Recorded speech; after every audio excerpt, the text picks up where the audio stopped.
Olá, olá pessoal, Olá, bem-vindos ao Paixonalítico novamente. Olá, Rose, bem-vinda, prazer estar com você aqui hoje. olá, Daniel, um prazer grande, imenso, né? Nesse encontro, reencontro. Muito bom, muito obrigada. Imagina, eu que agradeço, obrigado por ter aceitado o convite. E hoje é um encontro especial, pessoal, é um bate-papo aí com a Rose. Já somos amigos e colegas aí há mais de 10 anos, né, Rose, lá da PUC. E Isso mesmo, já tem uma jornada aí.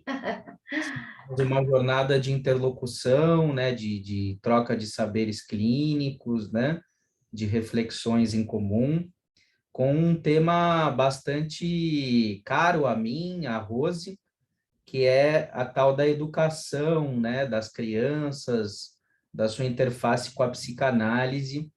Tanto é que a gente pensou no título, né, como Desafios de Ser Criança Hoje, Educação, Cuidado e Psicanálise, que é um tema bastante amplo e bastante desafiador, né, Rose? Sim, nunca poderíamos imaginar que seria preciso pensar que para ser criança teríamos que ser desafiados, né? Como adultos. Como desafiamos a ser criança quando parece natural, né? Ser criança é natural, né? Sim, e, bom, eu vou já pegar essa provocação da Rose, do bom sentido do termo, vou engatar.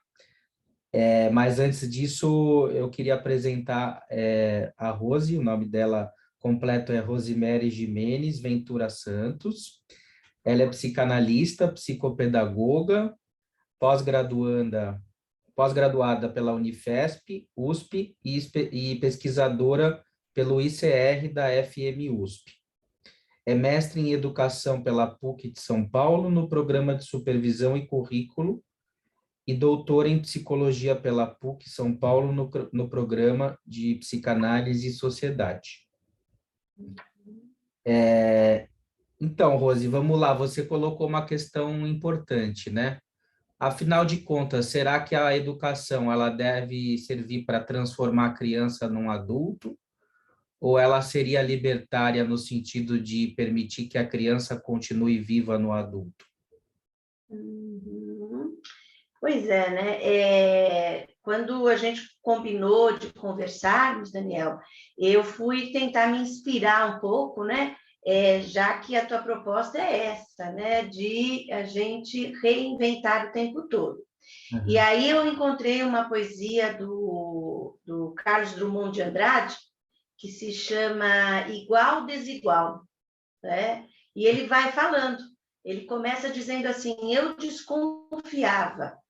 Todas as histórias em quadrinhos são iguais, todos os filmes norte-americanos são iguais, e ele vai, né? Vai, todas as fomes são iguais, os amores são iguais, as criações da natureza são iguais, contudo, o homem não é igual a nenhum outro homem, não é igual a nenhum bicho ou coisa. Ninguém é igual a ninguém. Todo ser humano é um estranho ímpar. E eu diria que esse poema, essa poesia, ele me instiga a pensar que a educação tenta o tempo todo transformar o desigual em igual. Ela tenta homogeneizar, ela tenta fazer tudo igual para todo mundo, no mesmo tempo, no mesmo ritmo, né? E tem uma pretensão de respostas também iguais, né? E aí fica o ponto aberto, né? Mas a beleza, a riqueza não está no desigual, em poder ver a singularidade, né? essa troca que pode ocorrer a partir das diferenças. Uhum. Então, eu diria que talvez a escola ela vem no último século, talvez a partir, né, da Nova República, desse mundo novo que se instalou lá, a pretensão de um mundo novo, né, ela vem na tentativa de homogeneizar, né, de que as diferenças não apareçam, todos têm que seguir num único ideal. E aí se perdem as diferenças, né? Mas a criança, né, ela é natural, ela é espontânea, ela mostra de alguma forma, né? Mostra, inclusive, pelo avesso, que seria aquilo que hoje a escola mais se preocupa, que é aquele que não responde no padrão, no tempo, na forma esperada. Uhum.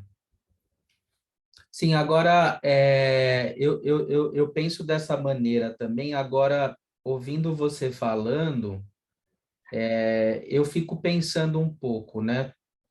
Será que a gente também não idealiza muito essa tal dessa singularidade, a ponto da gente romantizar um tanto isso e ignorar e correr um certo risco da gente ignorar o fato de que o mundo ele precisa de uma certa sincronia, de uma certa harmonia entre as pessoas, porque dependendo de como essa singularidade for tomada, e aí acho que tem várias formas disso ser tomado, e a psicanálise tende a dar uma certa forma de resposta a isso, mas dependendo de como isso for tomado, a gente pode cair num certo individualismo, né?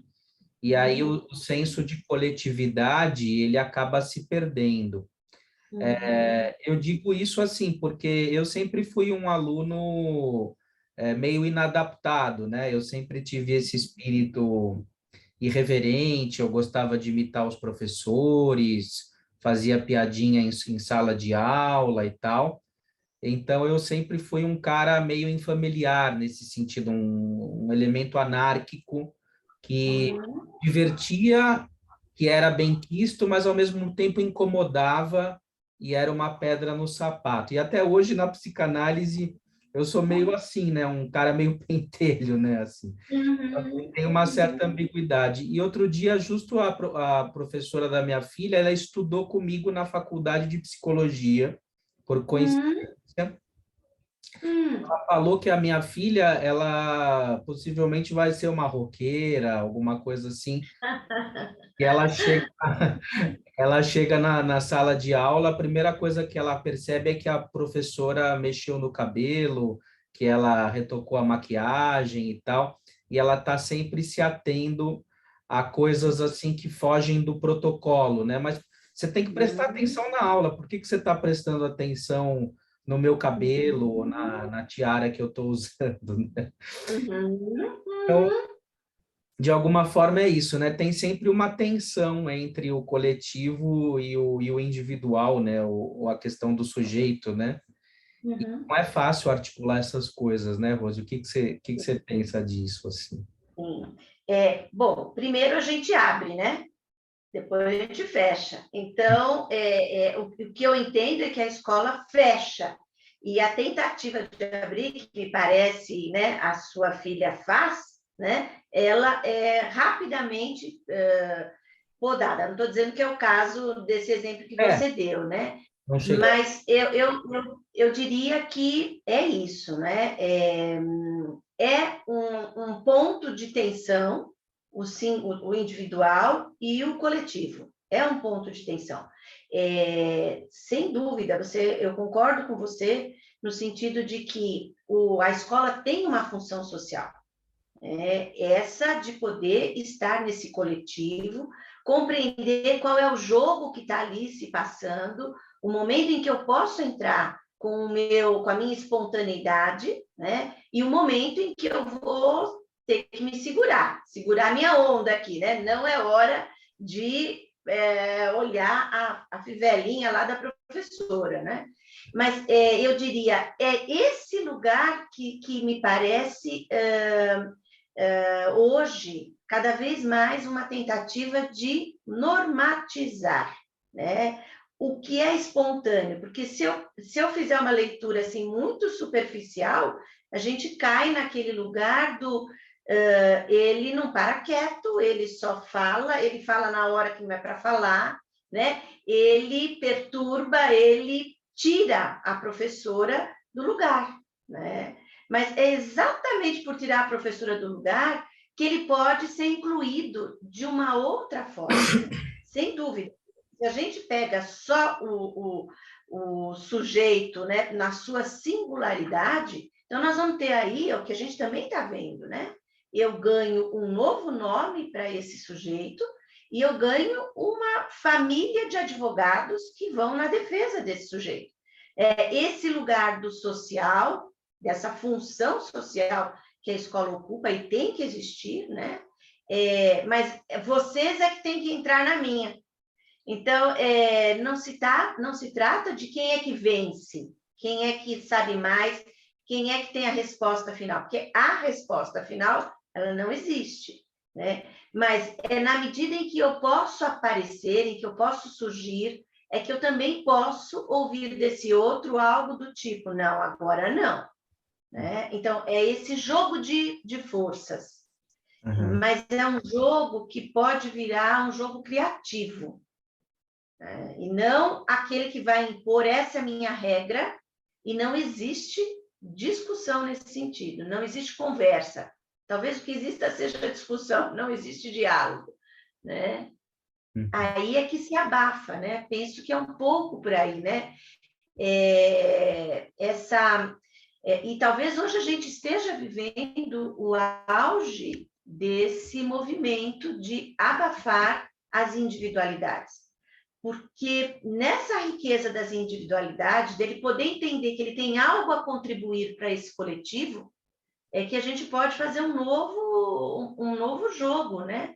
Uma nova brincadeira. Uhum. Sim, e aí é uma tensão dialética, né, entre até que ponto eu sou professor, porque eu tenho que cumprir um currículo, eu sou funcionário, tenho uma grade, a escola representa a sociedade. No caso da minha filha, é uma escola judaica ainda por cima, né, que tem valores, né, e tem certos parâmetros também mais específicos, né? Não é uma escola religiosa, né? É uma escola judaica laica, né?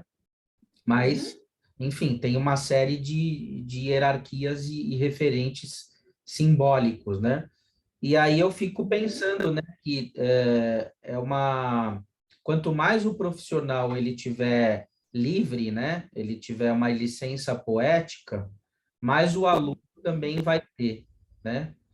E eu acho que quanto mais, então, essa licença poética, que de alguma forma vem dessa criança interior que existe no adulto e que, de alguma forma, a cultura tende a ir apagando sob vários aspectos, né? A gente vai se tornando pessoas sérias, né? Muito densas, enfim.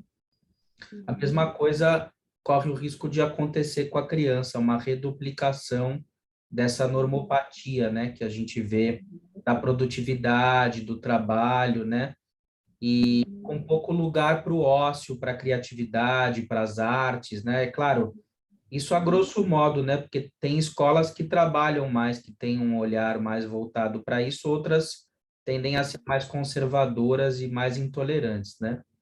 Mas, de um modo geral, como você falou, parece que não há uma resposta simples, né? Cada encontro ali produz algo muito específico, né? Em relação ao que você acabou de dizer, eu penso que a gente não pode deixar de lado um outro papel, que é o do educador. Né? Também há preocupação, e eu entendo que a voz ele também tem que ter a voz, né? Porque quando a gente dialoga com eles, quando a gente se põe a ouvi-los, a gente descobre que sim, eles também têm as suas angústias, né? Muitos querem fazer diferente, né? Muitos querem inovar, mas tem uma questão curricular, tem uma questão de tempo cronológico, de cumprir. A questão da avaliação é um grande entrave, né? Como é que eu avalio? Como é que eu mostro que ele sabe o que ele está fazendo, que ele está podendo mostrar para mim o que ele sabe? Então, esse é um grande entrave. O tempo marcado, esse tempo que afunila e que tira a possibilidade dessa espontaneidade. Então, por isso que o professor, o educador, ele tem que estar sempre junto nesse diálogo, que ele acaba, muitas vezes, se anulando, saindo fora desse lugar, quando ele convoca, né, quando ele apresenta para os pais, né, para a família, olha, há um problema e nós precisamos de alguém que venha nos dizer qual a solução desse problema. E daí entram os especialistas, né? Então, me parece que em algum momento ele se desautorizou do lugar dele. Ele se desautorizou do saber que ele tem. Né? E ele tem, porque, na verdade, é ele que está com a criança em sala de aula, é ele que está ali colocando quais são as regras do jogo, né? É isso que a gente diz para a criança, regras são regras, mas por que não pode ser diferente? Bom, nesse jogo, as regras são essas, mas será que a gente pode inventar um outro jogo e você pode colocar alguma regra para jogar? E, em geral, eles são muito bons nisso. Eles sabem colocar regras. As crianças, até quando a gente dá liberdade de eles colocarem as regras, eles são até mais exigentes, em alguma medida, né? Então, o professor, o educador, ele precisa resgatar a voz e o lugar dele, mas numa outra posição, não mais naquele do tablado, né? Eu fui da época de graduação, era o tablado, o professor ficava ali em cima. Hoje ainda existe isso nos preparatórios de vestibular, né? Tem aquele tablado lá. Se bem que os professores hoje eles usam de todos os recursos criativos para que os alunos aprendam, né? Mas é sair desse tablado, né? Desse lugar de mestre, daquele que tem um saber, e poder dialogar. As crianças podem entrar nesse discurso também. Então, eu diria que é um novo... Nós estamos numa fase de transição, de ebulição. Os educadores se angustiam quando aquela criança também não responde, né? Aqueles que podem parar para analisar, para pensar. E nós, como especialistas, também precisamos rever essa posição de chegar na escola. Não como um saber também pronto, em que a gente vai dizer isso, a gente rotula, né? A gente tira o nome do João, da Maria, do Pedro e coloca rótulos. E aí que está o perigo, para todos, hein? Para a criança, para o educador, para a família e para o especialista, né? Porque nem tudo sai como é planejado. Né? Sim, e você comentou que o encontro com o Marcelo Kekia, né, sobre a psicanálise ser anarquista, te inspirou, né, enfim, que também participou da sua banca de doutorado, né, o Marcelo. E o Marcelo, ele é um dos precursores aqui, né, pelo menos nesse momento que a gente está vivendo, da reintrodução de ideias anarquistas na psicanálise através da obra do Otto Gross, que foi sendo redescoberta, né? Inclusive, o Otto Gross era um admirador do Piotr Kropotkin, que era um anarquista que era a favor de uma revolução não violenta, mas uma revolução pautada na solidariedade e na educação libertária. E já nos idos de 1800, final do século XIX, ele já entendia que a educação ela tinha um aspecto vazio, que as crianças eram obrigadas a reproduzir coisas êxtimas a elas mesmas, que não era algo que vinha de dentro para fora, né? E que, de alguma maneira, ela produzia um achatamento de cabeças, né? Então, ele achava que a verdadeira revolução seria através da educação e da solidariedade. E, Uhum. nesse sentido, ele é um precursor do Paulo Freire, né, de alguma forma. Sim, quando eu ouvi, né, o Marcelo e vocês aí naquele bate-papo, e você com ele, né, eu me lembrei do meu começo, né, foi assim, me provocou a lembrar do meu começo na educação, eu começo na educação, quer dizer, na verdade eu começo pelo direito, eu por uma influência do meu pai, eu entrei na faculdade de Direito, né? Tinha lá um ideal dele de doutora, né? Olha só como vai marcando a nossa história, né? Ele, filho de espanhol, né? Tinha essa marca, né? De veio para um outro, meus avós vieram da Espanha para cá e eles tiveram que se reinventar aqui, não é? Então, veio uma marca, um desejo de crescer, né? E meu pai ficou com esse ideal para ele e me transmitiu, né? Então eu entrei pelo direito, só que logo no primeiro ano eu disse, não, isso aqui não é para mim, não, isso não é para mim. E eu escorreguei para a educação, né? Embora tenha ficado com a marca da doutora, né? Essa menina vai ser doutora, era algo assim que ele me dizia, né? Você tinha visto que o direito estava errado, para não perder aquela piadinha, né? Exatamente. Exatamente. Então, e quando eu entrei, né, eu fiz Mackenzie, né, e eu fui para a educação, eu comecei, a minha primeira experiência foi com alfabetização de adultos. Tinha um projeto no diretório acadêmico e eu fui lá, né, e aí que eu me lembrei que o meu primeiro diálogo foi com Paulo Freire, Pedagogia do Oprimido. E eu fui exatamente trabalhar com quem? O Mackenzie, ali, né? Ali no bairro de Genópolis, o nosso trabalho era para as pessoas que trabalhavam naqueles prédios que trabalham, né? Então, eu dava aula à noite para eles, pegando aquelas histórias, faxineiros, porteiros, né, zeladores. E ali eu começo a ver, o Paulo Freire, ele fala nesse Pedagogia do Oprimido, ele traz a dimensão, eu até fui recuperar, né? Diálogo, esperança e humildade. Ele traz esses três grandes, esse tripé aí, né? E é um livro assim que ele diz é destinado aos revolucionários. Eu disse, meu, olha só, eu comecei, né, por um viés de revolução mesmo, porque ali naquela experiência foi me deparando de novo com a igualdade e a desigualdade, o lugar que eu ocupava, o lugar que eles ocupavam, né? Foi literalmente uma revolução espanhola, então. Pois é, olha só, e eu não me dei conta disso, hein? Só depois, né? É só no posteriori que a gente se dá conta, né? É só no posteriori, né? E depois dessa experiência, aí eu vou chegar, né, nesse lugar que você foi provocando, eu fui para alfabetização de crianças, logo depois da minha primeira experiência, aí num outro contexto, numa escola particular, numa outra realidade, né? E, de novo, o que aparece ali para mim ficar... Eu era diferente, porque aquilo não dava, repetir tudo igual, fazer a mesma tarefa para todo mundo, né? Ali eu fui eu falei, isso também não dá para mim.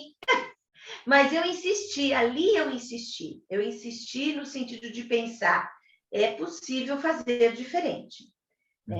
A educação infantil, ela é libertária, ela abre as crianças, em geral, é muito difícil, quer dizer, existe, mas é muito difícil você ver, é menos provável uma educação que fica lá com as crianças sentadinha reproduzindo. Ela é mais livre, ela possibilita essa naturalidade, a curiosidade da criança. Quando a gente vai para o fundamental, é que a gente vê que começa a entrar nos enquadres, né? No programa, se bem que nós não podemos aqui também tomar tempos já ultrapassados, né? A escola tem revolucionado, na medida do possível, essa revolução silenciosa, ela acontece, ela abre, né? Mas existem formas, não tem como num país como o nosso, não tem vaga para todo mundo, então a gente acaba caindo num funil, né? E eliminando, mas cada vez mais, com as leis de cotas, por exemplo, né? Está se abrindo, a gente vai resistindo nesse lugar, né? Então, a revolução é silenciosa, eu concordo, e a anarquia, como o Marcelo disse, não é uma bagunça, como fica no superficial, né? Ela é um modo, né, de se organizar sem um governo que vai ditando o que deve e o que não deve ser feito, né? Ela aposta nesse conjunto, ela aposta que há saídas. Então, é isso.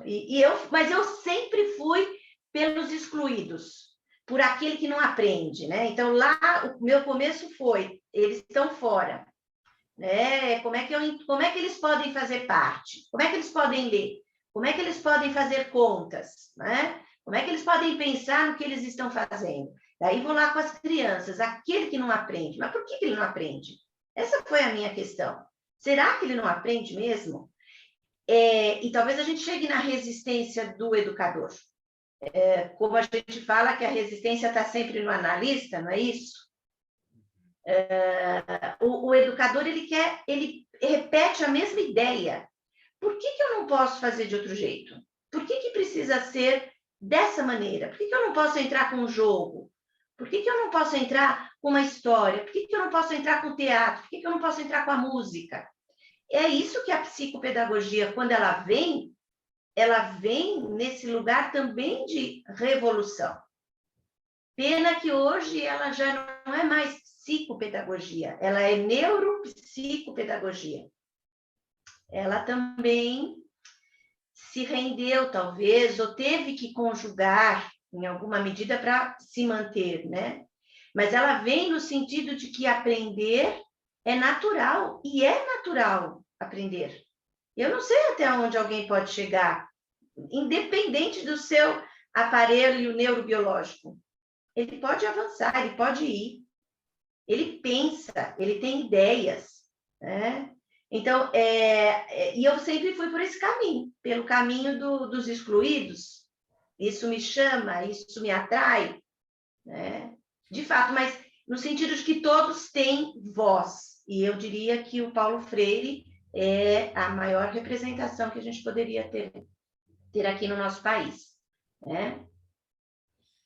E legal, Rose. Então, quer dizer, você de alguma maneira se identifica com essa pauta dos excluídos, porque você mesma foi alvo de um certo conservadorismo, de expectativas na sua família, de que você fizesse algo direito, e aí você Uhum. teve uma coragem aí de poder traçar o seu próprio caminho e de disseminar um desejo psicanalítico e educacional. Então, aí tem uma interface, né, de libertação, de aliança entre a psicanálise, ou uma certa forma de psicanálise, e uma certa forma de pedagogia, que são a favor da singularidade do desejo, né?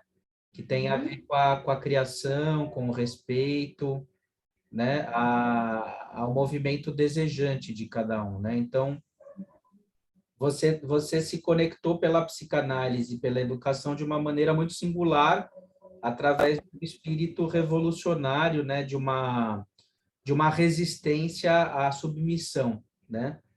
Uhum. Porque existe uma psicanálise que submete, a gente sabe, historicamente existe, e existe Uhum. a educação que submete, inclusive, numa aliança com as neurociências, né? Não que seja ruim necessariamente isso, mas a gente tem que ler que tipo de aliança que é essa, né? Se é uma aliança adaptacionista, né, para calar a criança, fazer ela funcionar, ou se é uma aliança que pode integrar mesmo a mente, o corpo, né? Pensar a pessoa, o indivíduo de uma maneira integrada. Eu não vejo nenhum problema de haver uma aliança com a ciência, né? O problema é a ética, né? É que tipo de propósito há nisso, né? Então, me parece que, de alguma maneira, a gente já está respondendo, né, Rose? Sim, é possível uma interface entre psicanálise e educação, porque eu sempre lembro daquele livro Freud Antipedagogo, né? Uhum, Acaba, uhum, digamos assim, meio que dizendo, olha, psicanálise é uma coisa e pedagogia é outra. uhum, E eu tenho um conhecido meu, um lacaniano, que ele diz, por exemplo, que o trabalho da Maria Cristina Kupfer não é psicanalítico, por exemplo. Que ela uhum, misturaria a educação com a psicanálise, que o que ela faria é pedagogia, que você não pode, que são lugares muito diferentes, que de alguma maneira, mesmo com boas intenções, o lugar pedagógico ele normatiza o sujeito. Então, uhum. estou pensando alto, jogando algumas questões e queria te Sim. escutar um pouco, né? Se você acha que realmente é possível essa psicanálise aliada com a pedagogia e essas diferentes posições que podem existir no nosso campo, né? Uhum. Então, é isso. Eu subverti, né? Eu fiz um caminho ali para chegar, um caminho torto, não foi vetorial, né? Não foi em linha reta, foi um caminho torto aí, né? Bom, se a gente pegar a psicanálise pura, né, vamos dizer assim, talvez ela não dialogasse mesmo com a pedagogia. Aí a gente pensa nesse Freud antipedagogo, né? Mas tem uma posição que, como leitura, que podemos fazer, né? De que psicanálise a gente está falando, né? Nós estamos falando desse sujeito do inconsciente, esse sujeito que, de alguma maneira, ele fala, né, sem saber o que está dizendo. Então, talvez eu diria que o diálogo ele vem por esse caminho da escuta, essa abertura, para que a gente possa pensar não em receitas prontas, né? Não em determinações, tem que ser desta maneira. Aí realmente não tem nada a ver com a psicanálise, né? Mas a gente pode pensar num lugar em que há a abertura. É claro que quando a gente vai talvez defender uma ideia, muitas vezes a gente carrega nas tintas, né? E a gente passa talvez uma ideia de que aquilo que a gente está dizendo não pode acontecer. Não, não é isso. As ciências, elas têm o seu lugar, são importantíssimas, a gente está vivendo isso o tempo todo aqui, né? Mas é a forma como a gente lida com tudo isso. Então, sim, ela faz parte, ela tem que sentar na mesa também. Então, quando a gente pensa numa neuropsicologia, né, são essas duas áreas que vão trazer ali como essa criança está atenta, como essa criança usa a memória, como essa criança usa as funções executivas, tudo isso está em pauta, é a neuropsicologia que ampliou, né? O perigo está em a gente retomar num tempo histórico de eugenia, né? De excluir, bom, esse não está no padrão X, então o problema dele é esse, não temos nada a fazer, ele vai ficar ali relegado a um segundo plano. É aí que está o perigo, que eu entendo também que é um radicalismo que hoje não existe. Não vou ser tão totalitária assim, né? Talvez exista muito ainda, porque ele dá resposta, ele apazigua, em alguma medida, a angústia, né? Então, aquela criança que não está respondendo como esperado, ela faz uma bateria de testes, ela encontra uma resposta ali, olha, aqui a atenção está muito baixa, aqui a memória não está confluindo, olha, ele não consegue entender, interpretar o texto, porque ele perde a memória, ele lê o começo do parágrafo, isso é uma queixa frequente, ele está lendo, mas quando ele chegou no fim do parágrafo, ele já não lembra mais do começo, a questão dele, ele não mantém, ele não sustenta a memória de trabalho, né? Que é a atenção flutuante, em alguma medida. né? Quando eu pego isso e começo a treinar, então eu começo a dar mais textos para ele ler, começo a medir o tempo de leitura dele, para ele melhorar nisso, eu estou esquecendo de fazer a pergunta primordial. Por que será que ele não consegue se lembrar? O que tem naquele texto? Será que aquele texto desencadeia algo que mexe com esse inconsciente que a gente não sabe do que se trata? Então, é aí que eu vou atrás de poder entender. Então, o diálogo, né? Eu não vou excluir as ciências, as neurociências. Hoje a gente está dialogando do ponto de vista da psicanálise. A Cristina Kupfer, como a Cristina Lasnik, né? Não é isso? A gente está dialogando, a gente está vendo os bebês, a gente fala em meses, dias, né? Todas as pesquisas, os protocolos, trazendo que esses bebês, com poucos dias, a gente já pode ter observações a serem feitas nessa resposta ao outro, né? Então, a gente não vai descartar, né? Porém, como a gente vai conjugar, como a gente vai dialogar, como a gente vai costurar essas diversas frentes. Então, eu diria que a psicanálise e a educação, embora Freud tenha trazido como uma das profissões impossíveis, né? As duas são, ele traz as duas, né? Elas são impossíveis no sentido de ter a resposta final, mas elas são impossíveis no sentido de nós encontrarmos saídas para pensar nessa impossibilidade, porque o impossível guarda o possível, né? Se eu tiro o fica possível. Então, é uma brincadeira, a gente pode pensar em saídas, em fazer andar, em fazer girar o discurso. Não sei se eu me perdi, se eu também aqui fui muito... se eu imaginei demais. Mas é assim que começa, tudo começa com um sonho, né? Eu acho, a gente precisa imaginar para algo acontecer, né? As coisas não acontecem assim de repente, né? Sim, eu acho que é complexo tudo isso, né? No seguinte sentido, que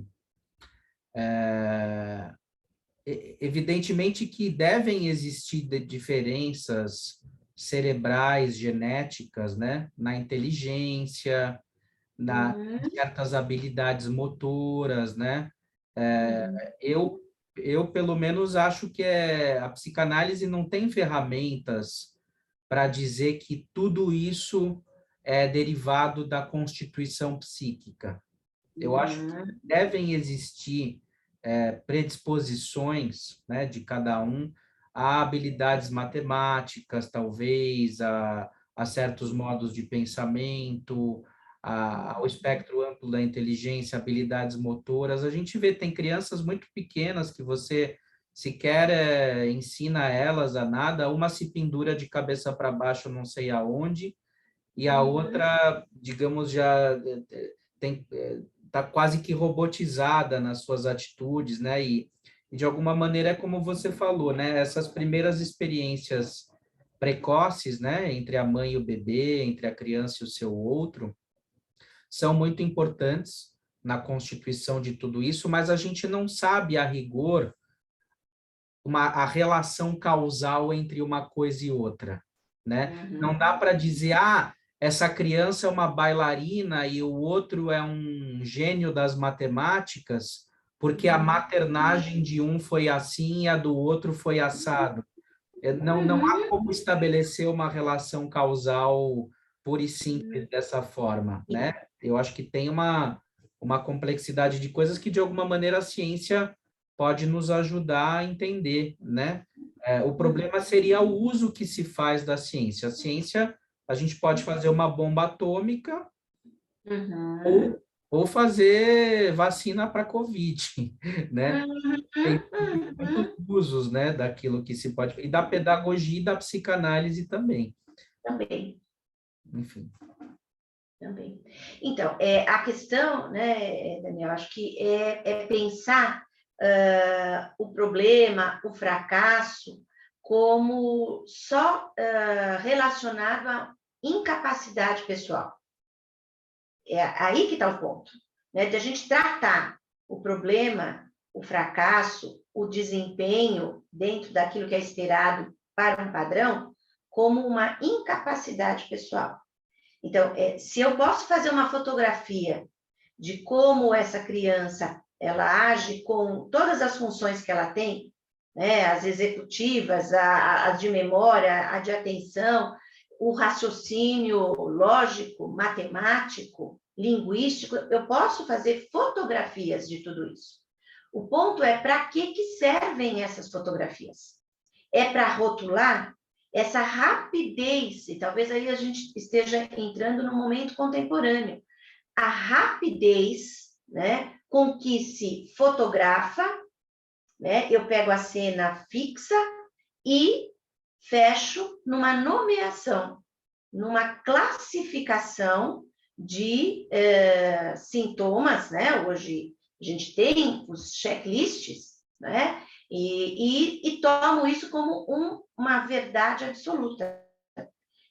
A rapidez, talvez esse protocolo de tem que ser tudo muito para ontem. Eu considero que compreender como a criança funciona, inclusive como ela foi cozida neste caldo familiar, e aí entra na tua esfera, né? No cru e no cozido, não é isso? Nessa parte de preparar os alimentos, esse serzinho que está ali, a gente não pode negar. Há um caldo onde todos nós somos colocados. O que fica? Mas tem leituras desse caldo também. Como que essa criança leu tudo isso?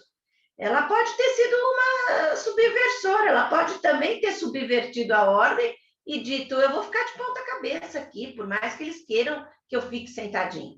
Mas a gente vai conjugando todas essas cenas e vai pensando no potencial. Tem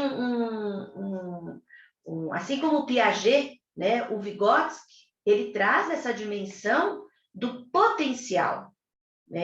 A marca do Vygotsky, que vem no pós-guerra, né, justamente quando ele passa a entender os feridos de guerra com todas aquelas gravidades que foram as crianças, né, sem pai, sem mãe, muito do que a gente está vendo e ouvindo, né, a gente vai ouvindo aí nas notícias atuais, ele não deixou de fora, ele foi exatamente pensar, lá ele já falava, junto com o Luria, da plasticidade cerebral, dessa capacidade que o cérebro tem de criar novas conexões, de fazer novos caminhos, né? Mas a gente não pode esquecer do Freud, quando ele fala do bloco mágico, né? O que a gente vive, ele vai lá, ele tem o trilhamento, vai ficando uma trilha ali obscura, né? Que emerge quando a gente tira a folha do bloco mágico, né? Que a gente apaga aquela luzinha mágica, fica um desenho que a gente não olha, a gente não vê a olhos nus, mas ele está ali. A gente sabe que está ali. Então, é como que a gente vai conjugando tudo isso para pensar o que é bom, o que favorece que esse sujeitinho ele possa acreditar nele. Ele não precisa ser um grande um linguista, né? Ele pode ser um músico, ele pode dar cambalhotas, mas ele também pode entrar ali naquela conjugação de ler e escrever. Há uma formalidade, isso vai me preparar, isso vai me dar recursos, né? Eu acho que é um pouco por aí, né? Inclusive, sim, eu lembrei agora do professor Franklin Gould, do grupo que eu tive lá na PUC. Foi até meu orientador de iniciação científica, tinha muito carinho, tenho muito carinho por ele já é falecido, né? E que ele fazia paralelos entre a zona de desenvolvimento proximal do Vygotsky, assimilação e acomodação do Piaget e a noção de identificação na psicanálise. Porque, de alguma maneira, é como se psiquicamente, para você assimilar algo, e você precisa se identificar com o objeto, de alguma forma. né? Ou com o significante, vai melhor dizendo, né? Para ser Uhum. mais rigoroso, né?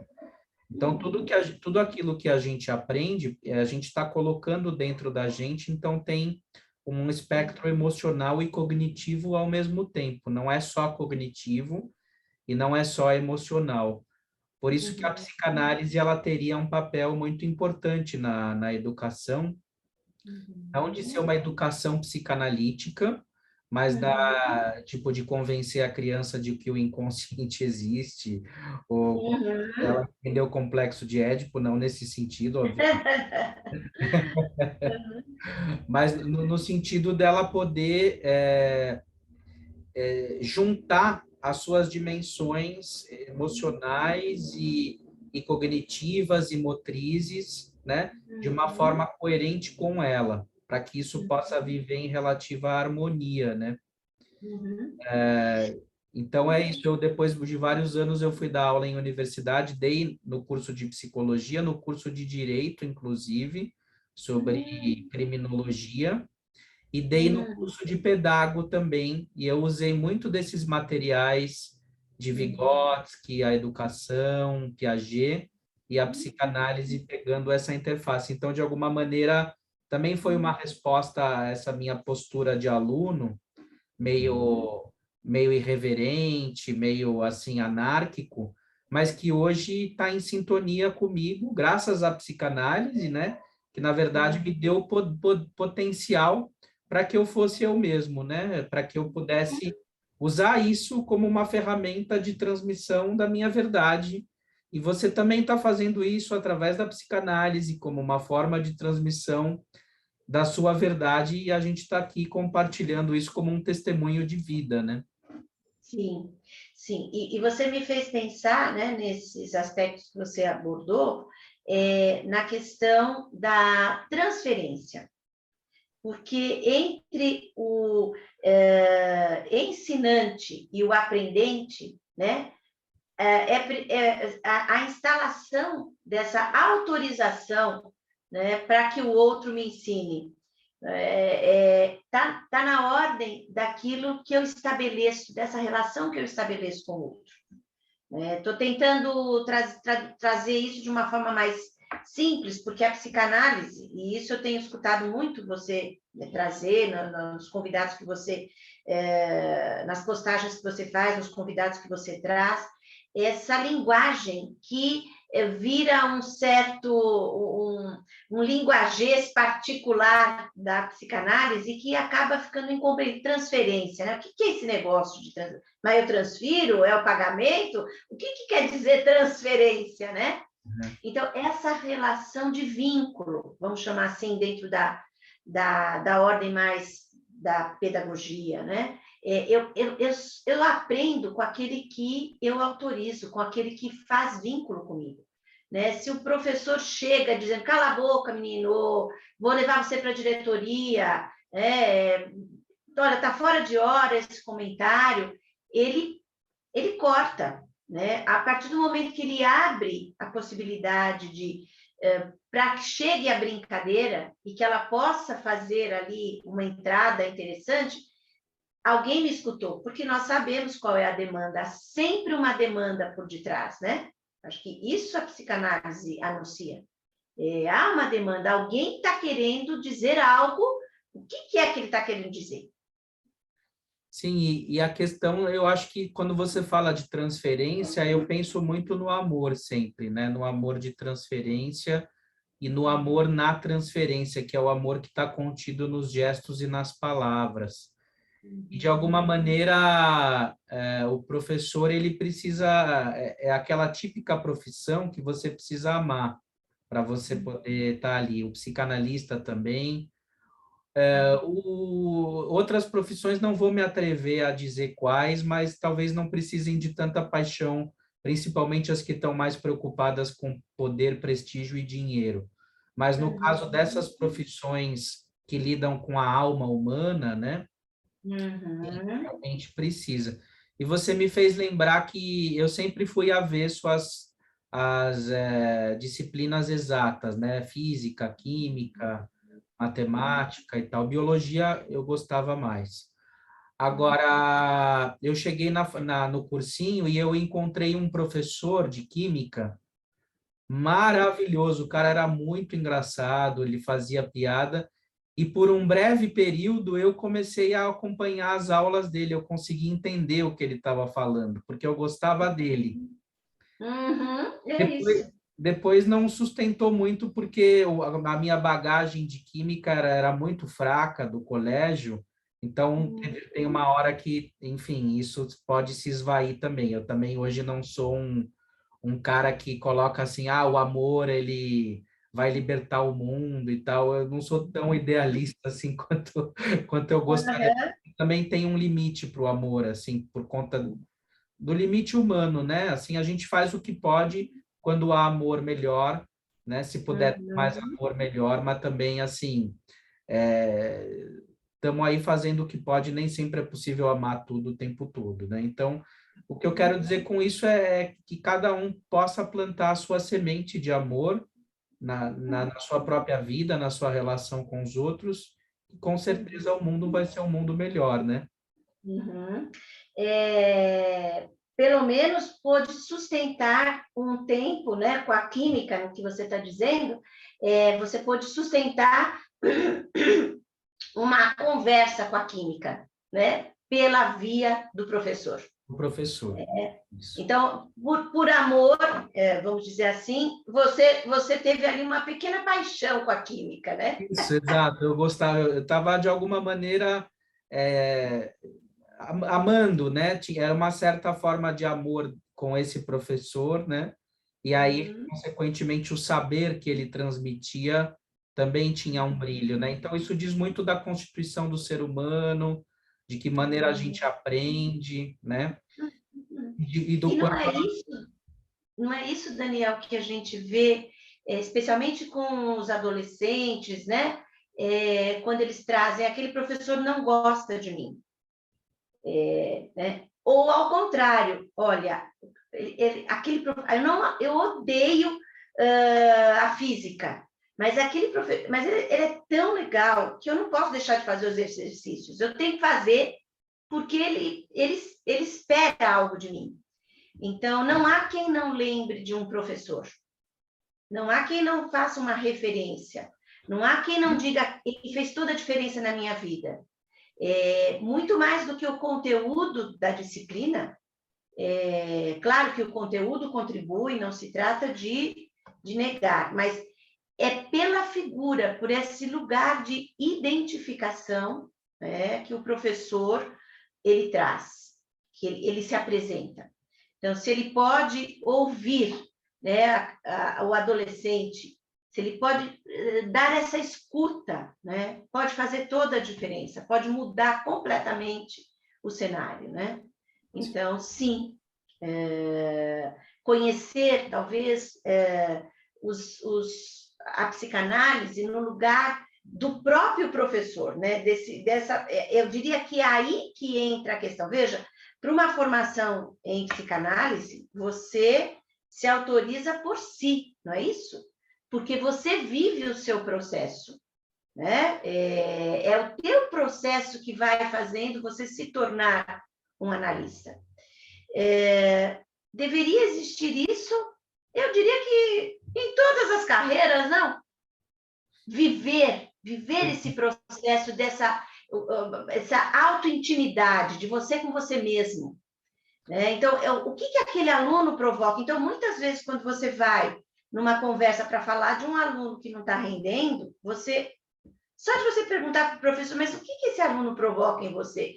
Qual que é a questão? Né? E ele começa a dizer, aquilo ali É a é um nó. neurose, é, é a neurose dele, né? Exatamente.